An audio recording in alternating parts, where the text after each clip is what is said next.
ಮಾನ್ಯ ಲೋಕೋಪಯೋಗಿ ಸಚಿವರನ್ನೆಲ್ಲ ಕೇಳಲಿಕ್ಕೆ ಬಯಸ್ತೇನೆ. ಓಕೆ, ಉತ್ತರವನ್ನು ಒದಗಿಸಲಾಗಿದೆ.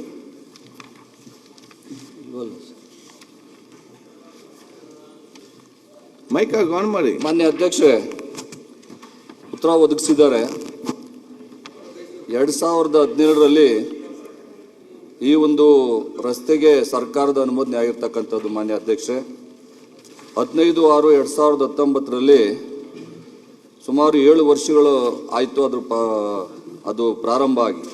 ಸುಮಾರು 9 ವರ್ಷಗಳಲ್ಲಿ ಅನುಮೋದನೆ ಆಗಿ 7 ವರ್ಷಗಳಲ್ಲಿ ಅದು ಪ್ರಾರಂಭ ಆಗಿದೆ. ಮಾನ್ಯ ಅಧ್ಯಕ್ಷೆ, ಆದರೆ ಆ ರಸ್ತೆ ಅರ್ಧಂಬರ್ಧ ಎಲ್ಲೂ ಕೂಡ ಫಿನಿಶಿಂಗೇ ಮಾಡಿಲ್ಲ. ಇವತ್ತು KRDCL ಅವರು ಎಲ್ಲೂ ಕೂಡ ಆ ರಸ್ತೆಯನ್ನು ಫಿನಿಶ್ ಮಾಡಿಲ್ಲ. ಫ್ಲೈಓವರ್ ಮಾಡಿದ್ದಾರೆ, ಪಿಲ್ಲರ್ಗಳು ಹಾಕಿದ್ದಾರೆ. ಆ ಪಿಲ್ಲರ್ಗಳೆಲ್ಲನೂ ಕೂಡ ಅಲ್ಲೆಲ್ಲೇ ಇದ್ದಾವೆ.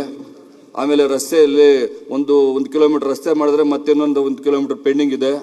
ಈ ರೀತಿಯಾಗಿ ಎಲ್ಲ ರಸ್ತೆ ಸಂಪೂರ್ಣವಾಗಿ ಜನಸಾಮಾನ್ಯರಿಗೆ ತೊಂದರೆ ಆಗ್ತಾ ಇದೆ.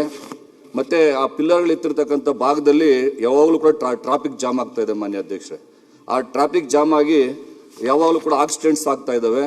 ಆದ್ದರಿಂದ ಆ ರಸ್ತೆ ಸಂಪೂರ್ಣವಾಗಿ ಇವಾಗ ಆ ರಸ್ತೆಯನ್ನು ಮುಗಿಸ್ಕೊಡ್ಬೇಕು ಮತ್ತು ಆ ರಸ್ತೆಯನ್ನು ಸಂಪೂರ್ಣವಾಗಿ ಮಾಡಿಕೊಡ್ಬೇಕು ಅಂತೇಳಿ ಮಾನ್ಯ ಲೋಕೋಪಯೋಗಿ ಸಚಿವರನ್ನ ಮನವಿ ಮಾಡ್ತಾ ಇದ್ದೇನೆ.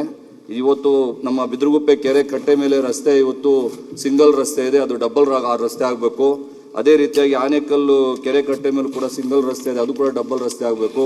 ಇವೆಲ್ಲನೂ ಕೂಡ ಮಾಡ್ದಿರಾ ಸುಮಾರು ಇವತ್ತು ನಮ್ಮ ಭಾಗದಲ್ಲಿ ಆ ಒಂದು ರಸ್ತೆಯಿಂದ ಇವತ್ತು ನಮಗೆ ಸಂಪೂರ್ಣವಾಗಿ ಸಮಸ್ಯೆ ಆಗ್ತಾ ಇದೆ.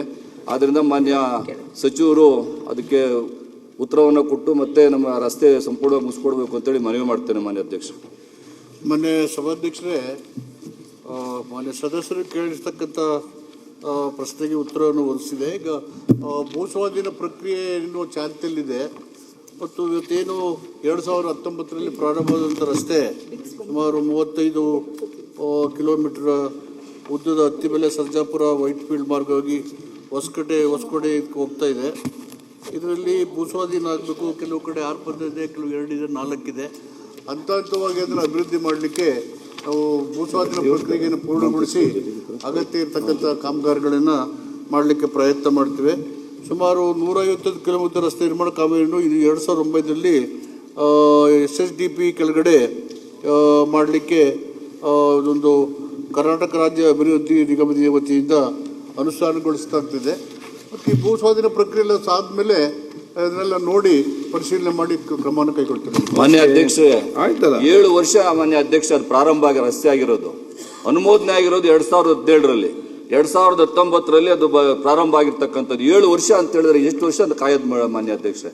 ಓಕೆ, ಅದನ್ನ ತುರ್ತಾಗಿ ಅದನ್ನ ರಸ್ತೆ ಸಚಿವರು ಅದಕ್ಕೆ ಉತ್ತರವನ್ನು ಕೊಡಬೇಕು. ಮಾನ್ಯ ಅಧ್ಯಕ್ಷರೇ, ಅದು GST ವ್ಯತ್ಯಾಸ ಆಗಿರೋದೆಲ್ಲ ಪರಿಶೀಲನೆ ಮಾಡಿ ನಂತರ ಅದನ್ನ ನಾವು ಪ್ರಗತಿಯನ್ನು ಮಾಡಬೇಕಾಗ್ತದೆ. ಇದೆಲ್ಲ ಗಮನದಲ್ಲಿ ಇಟ್ಕೊಂಡು ಅದು ಕ್ರಮ ಮಾಡಲಿಕ್ಕೆ ಪ್ರಯತ್ನ ಮಾಡ್ತೀವಿ. ತುರ್ತಾಗಿ ಮಾಡಿಕೊಡ್ಬೇಕು ಮಾನ್ಯ ಅಧ್ಯಕ್ಷ. ಧನ್ಯವಾದ.